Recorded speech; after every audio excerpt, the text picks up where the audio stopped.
ಮೊದಲನೇದಾಗಿ ಬಹುಶಃ 100 ದಿನಗಳ ನಂತರ ಇಷ್ಟೊಂದು ಜನರನ್ನ ಒಂದೇ ವೇದಿಕೆಯಲ್ಲಿ ನೋಡ್ತಾ ಇರೋದು ಎಟ್ ಅ ಟೈಮ್ ಅನ್ಸುತ್ತೆ ಅಲ್ವಾ?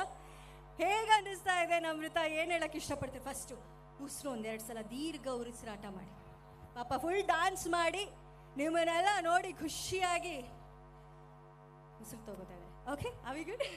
ಎಸ್, ನಮ್ರತ ಅವ್ರ ಮಾತು ಕೇಳೋಣ. ಪಾಂಡವಪುರಕ್ಕೆ ಇವತ್ತು ಬಂದಿದ್ದಾರೆ, ಇಷ್ಟು ಜನರ ಒಟ್ಟಿಗೆ ನೋಡ್ತಾ ಇರೋದು ಬಿಗ್ ಬಾಸ್ ಮನೆಯಿಂದ ಹೊರಗಡೆ ಬಂದ್ಮೇಲೆ. ಹೇಳಿ. ನಮಸ್ಕಾರ ಪಾಂಡವಪುರ. ಇಷ್ಟೇನಾ? ಅಷ್ಟು ನೋಡೋಷ್ಟು ದೂರ ಜನ ಇದ್ದೀರಾ? ಇಷ್ಟೇನಾ ಎನರ್ಜಿ? ನಮಸ್ಕಾರ ಪಾಂಡವಪುರ. ಅದು ಪಾಂಡವಪುರ ಅಂದ್ರೆ. ಸೊ ಇದು ನನ್ನ ಫಸ್ಟ್ ಪಬ್ಲಿಕ್ ಅಪಿಯರೆನ್ಸ್. ಅಂದ್ರೆ ಇಷ್ಟು ಜನನ ನಾನು ನೋಡಿ. ಅನುಪಮ ಸ್ವಲ್ಪ ಸೆಂಟ್ರಿಗೆ ಬನ್ನಿ.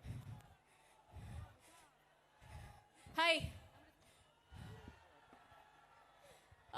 ಖುಷಿ ಆಗ್ತಿದೆ. 2ನೇ ಬಾರಿ ನಾನು ಪಾಂಡವಪುರದಲ್ಲಿ ಈ ವೇದಿಕೆ ಮೇಲೆ ಪರ್ಫಾರ್ಮ್ ಮಾಡ್ತಾ ಇರೋದು. ಗೊತ್ತಿರಲಿಲ್ಲ ನನಗೆ ಕಾಟೇರ ಇಂಥ ಒಂದು ದೊಡ್ಡ ಯಶಸ್ವಿಯಾದ ಸಿನಿಮಾ ಆಗಿದೆ ಅಂತ. ಸಿಕ್ಕಾಪಟ್ಟೆ ಖುಷಿ ಆಗ್ತಿದೆ. ಇಡೀ ತಂಡಕ್ಕೆ, ಡಿ ಬಾಸ್ ಸರ್ಗೆ ಹಾಗೆ ಇಡೀ ಕಾಟೇರ ಸಿನಿಮಾದ ತಂಡಕ್ಕೆ ಮೊದಲನೇದಾಗಿ ಹಾರ್ದಿಕ ಶುಭಾಶಯಗಳು, ಕಂಗ್ರ್ಯಾಚುಲೇಷನ್ಸ್.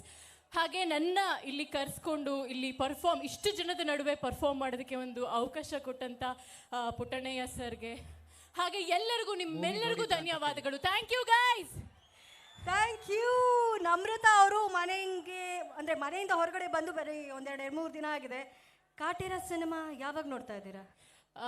ನಾಳಿದ್ದು ಫಿನಾಲೆ ಇದೆ. ಫಿನಾಲೆ ಮುಗ್ದಿದ ತಕ್ಷಣ ನಾವೆಲ್ಲರೂ ಟೀಮ್ ಹೋಗೋಣ ಅಂತ ಅನ್ಕೊಂಡಿದ್ದೀವಿ. ಓಹೋ, okay.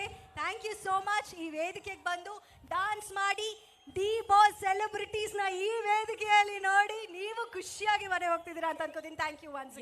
Thank you guys. Bye.